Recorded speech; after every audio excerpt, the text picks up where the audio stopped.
que eu Era o troquei a meu mão. sonho, poder não parar. Ah, entendi! Entendi! Consegui realizar. Imagina só. Tá certo, tá certo. Muito bem, pessoal, chegamos ao nosso terceiro painel. Vamos falar agora sobre como o jeito digital de pensar está mudando a forma como as empresas trabalham. Vamos debater a experiência do usuário, o pragmatismo da inovação. Uma das premissas dos modelos de negócios nascidos em um mundo digital é ser totalmente centrado no usuário. É o que o mercado chama de consumer-centric. E quando a empresa não nasceu no mundo digital? Remodelar a estratégia de uma empresa que antes era orientada para o produto ou para o mercado e agora precisa se voltar para o cliente, passa necessariamente pela revisão do propósito da empresa. E propósito é uma palavra muito usada nos tempos atuais. Tão usada que, na maior parte das vezes, perde até o seu significado e o seu efeito prático. Hoje, nós reunimos aqui 3 exemplos de como levar a sério a construção de um modelo de negócios voltado ao usuário e ao cliente. Para esse bate-papo, eu convido ao palco a diretora de inovação da Pascoaloto, Vanessa Retec, o superintendente de estratégia, marketing e TI do HCore, Carlos Figueiredo, a diretora Latam and User Computing da VMware, Edna Massuda. Uma salva de palmas.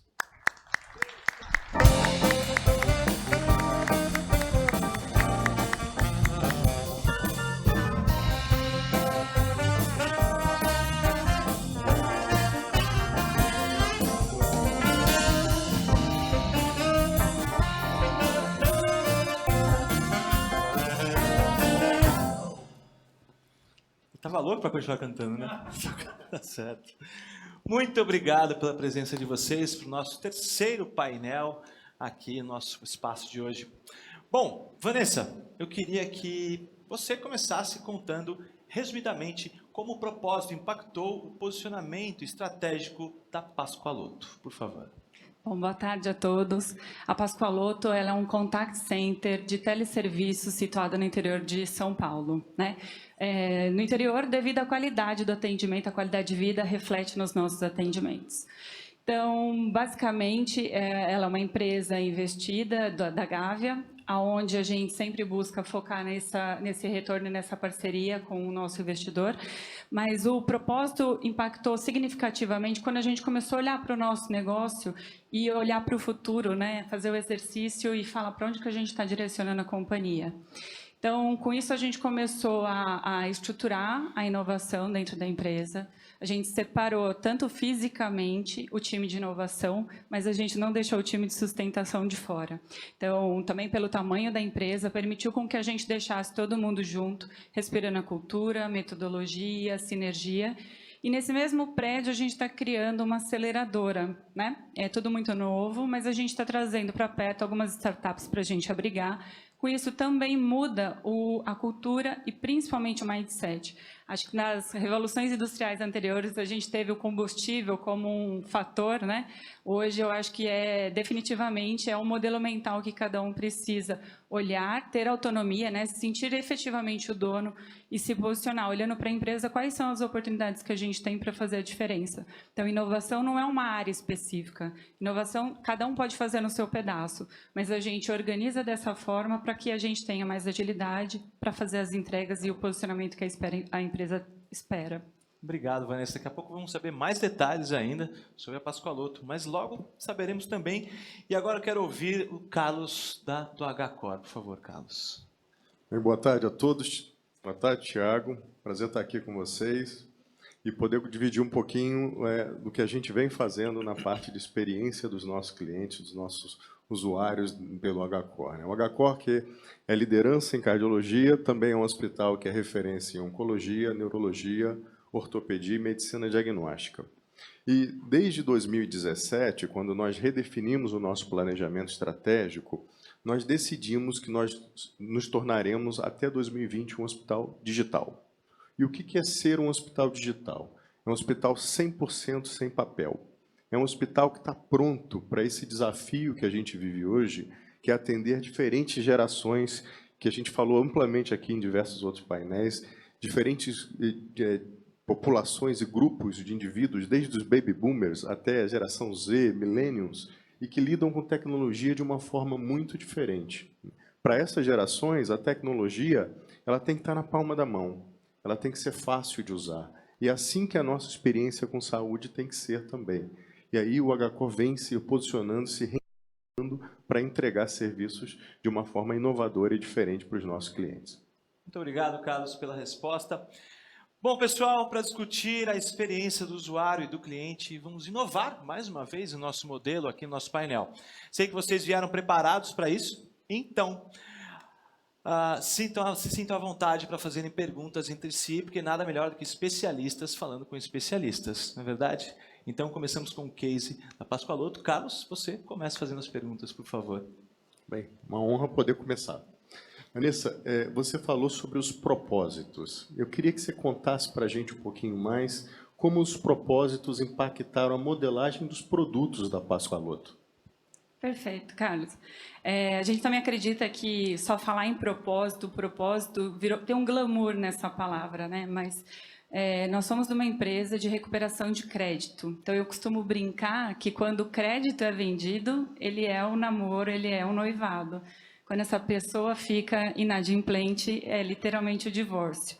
Então, se a gente não tiver propósito no momento da cobrança, então eu não sei mais qual é o significado de propósito.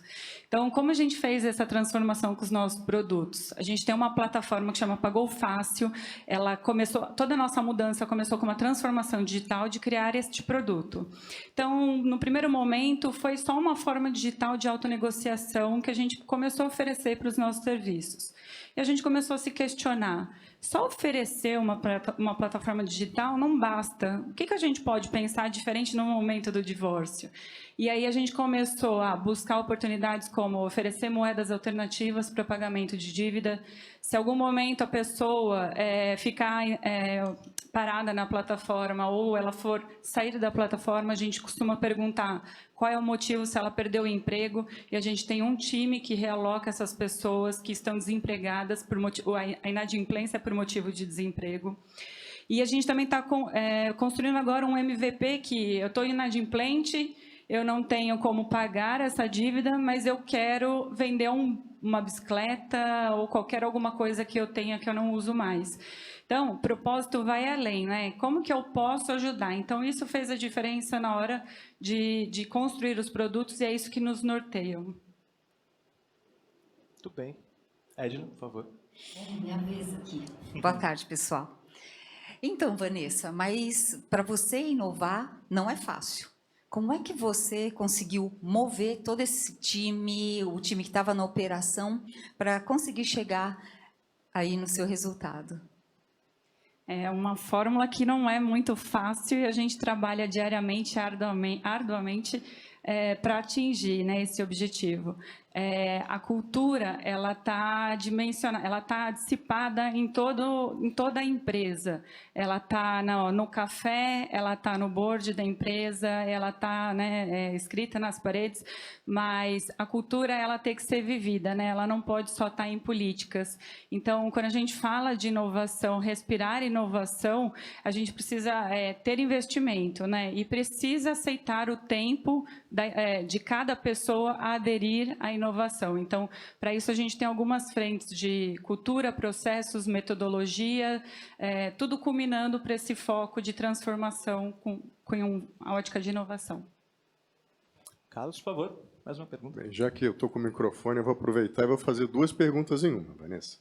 Primeira coisa é saber o seguinte, como vocês avaliam se o cliente está sendo receptivo às inovações que vocês estão entregando para eles, né?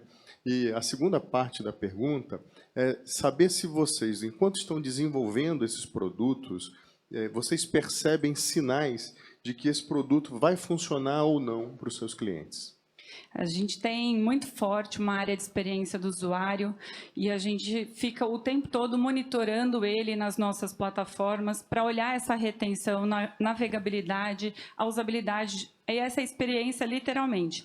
Então, o tempo todo a gente está discutindo isso entre mapas de calores que a gente fica acompanhando. Em relação à segunda pergunta, né, quando não vai funcionar, a gente tem acompanhamento, nossas metas são desdobradas em trimestres e semanalmente a gente acompanha esse resultado. Então, os indicadores, os principais indicadores estão descritos lá, e aí a gente já começa a acompanhar uma evolução.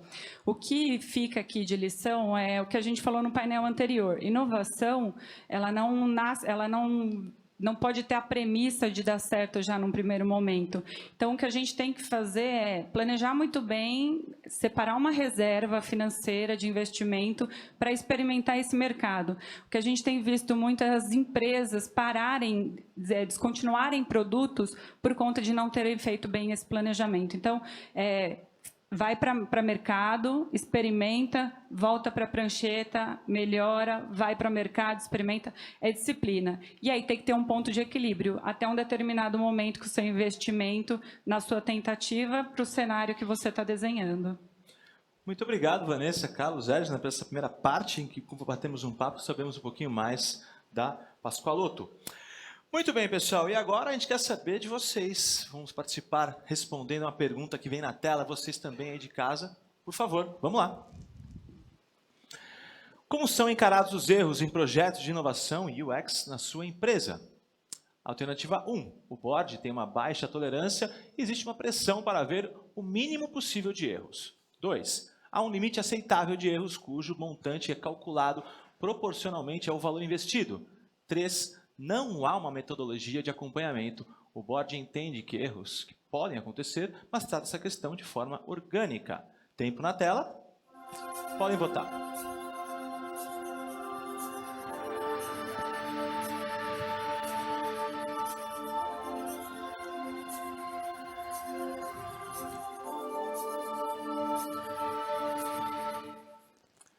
Muito obrigado pela participação de vocês, o pessoal de casa. E, bom, se há um lugar onde o cliente precisa se sentir a prioridade, é no hospital, não é verdade?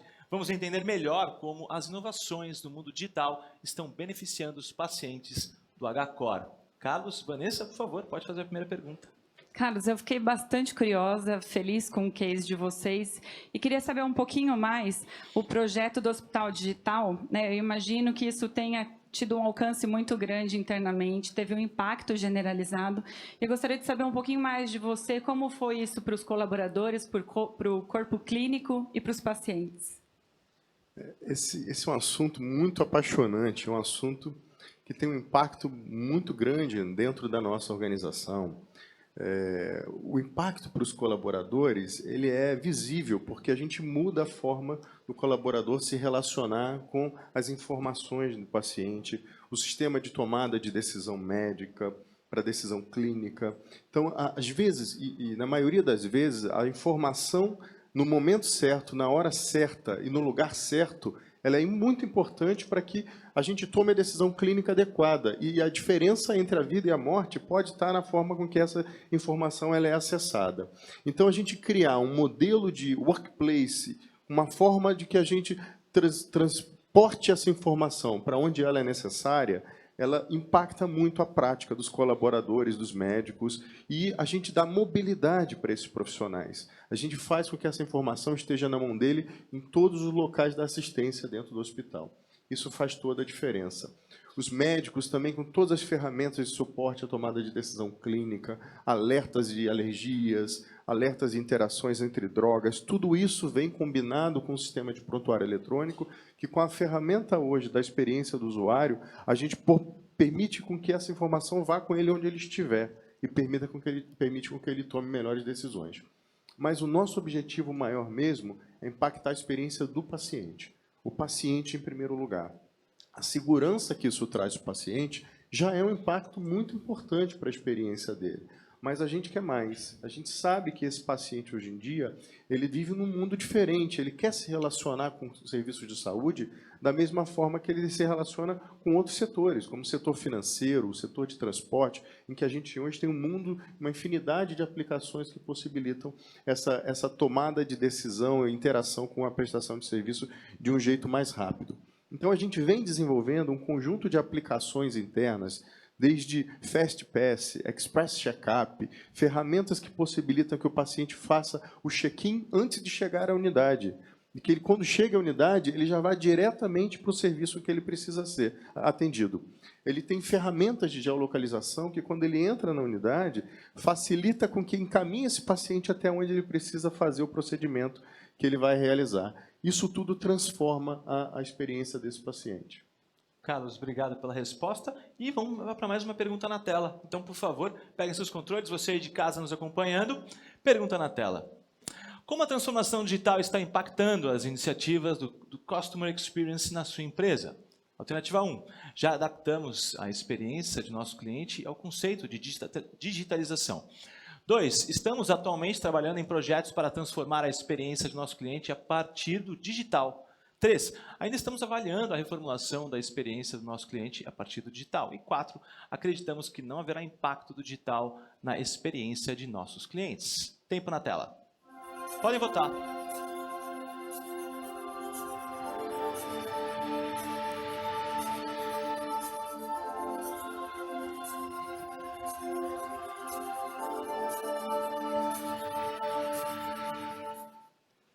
Muito obrigado pela votação a todos vocês. Vanessa, continuamos com você perguntando ao Carlos. Eu continuo curiosa, Carlos. Eu gostaria de saber um pouquinho mais de alguns números do projeto de vocês. A gente, quando olha para esse projeto, e a gente começa a se perguntar, mas de onde virão os resultados desse projeto? Porque a inovação, se ela não tiver também o papel de contribuir para o crescimento e desenvolvimento da organização, ela é modismo. Então, a gente precisa ter inovação que traga resultados. E quando a gente fala em resultados, a gente acredita que esses resultados eles virão fortemente da fidelização dos nossos clientes, do relacionamento aprimorado com os médicos, com os profissionais, com a retenção de talentos, valorização das pessoas. As pessoas vão se sentir trabalhando em um ambiente que aquilo faz sentido para elas. A gente vai dar significado para as pessoas no ambiente de trabalho e na forma de trabalhar.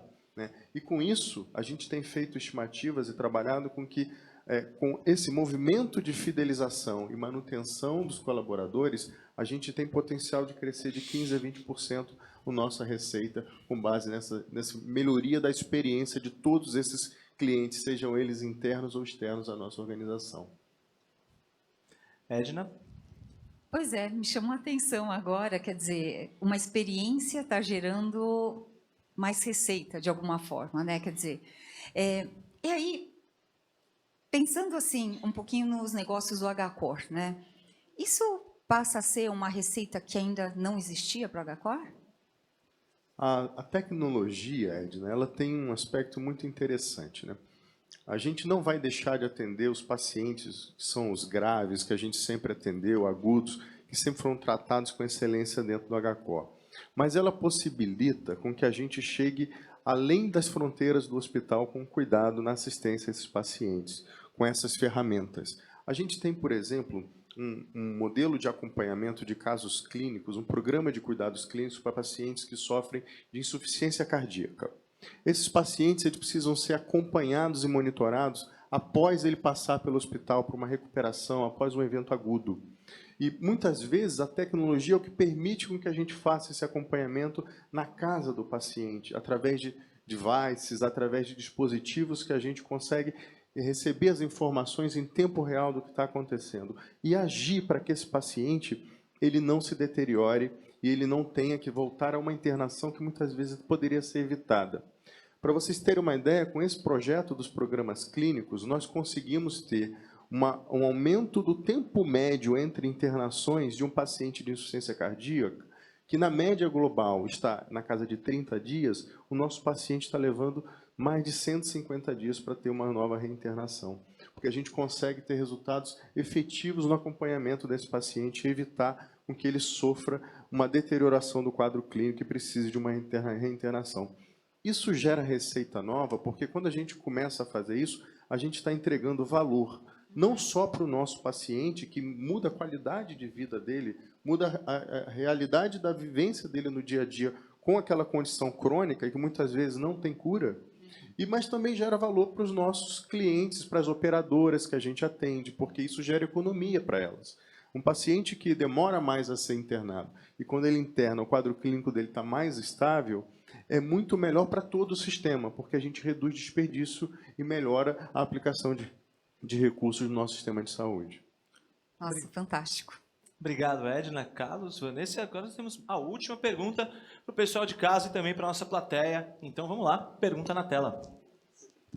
Os projetos de inovação e de melhoria da experiência do usuário na sua empresa estão considerando o uso de soluções de internet das coisas?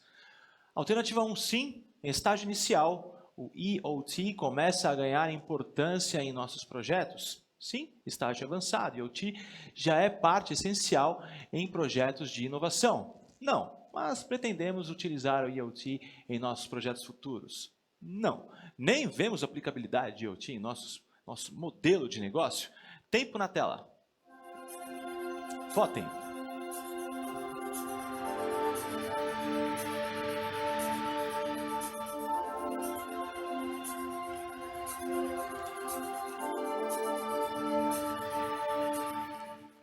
Muito obrigado pela participação de vocês que fazem acontecer esse programa que está tão interessante.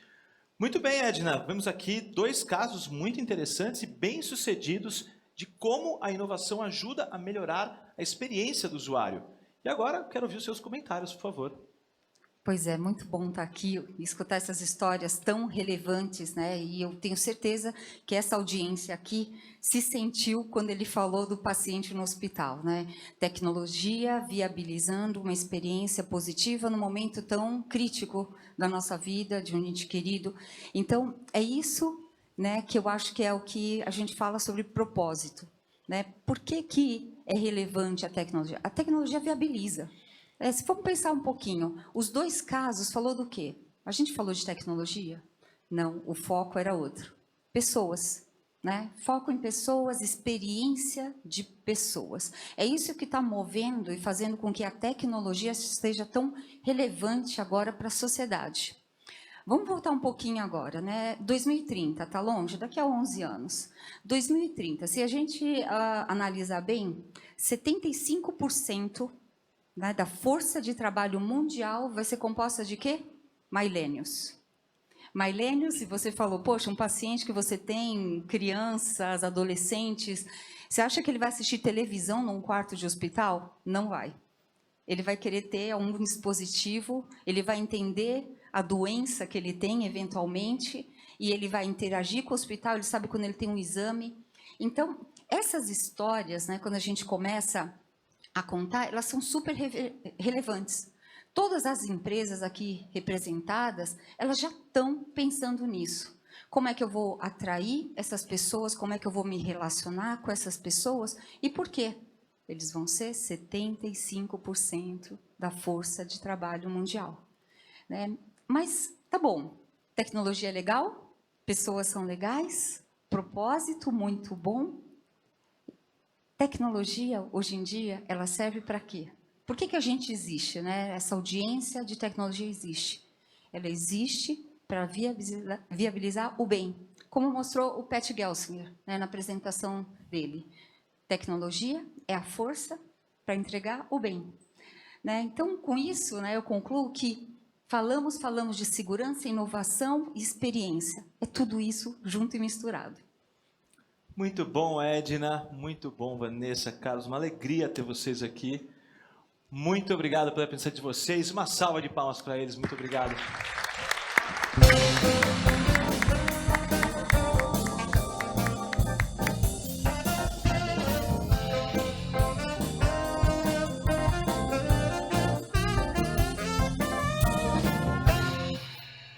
Ó, nem fechei, ó, foi de mão aberta. Assim, nós encerramos o 3º painel, completamos o CIX Initiative.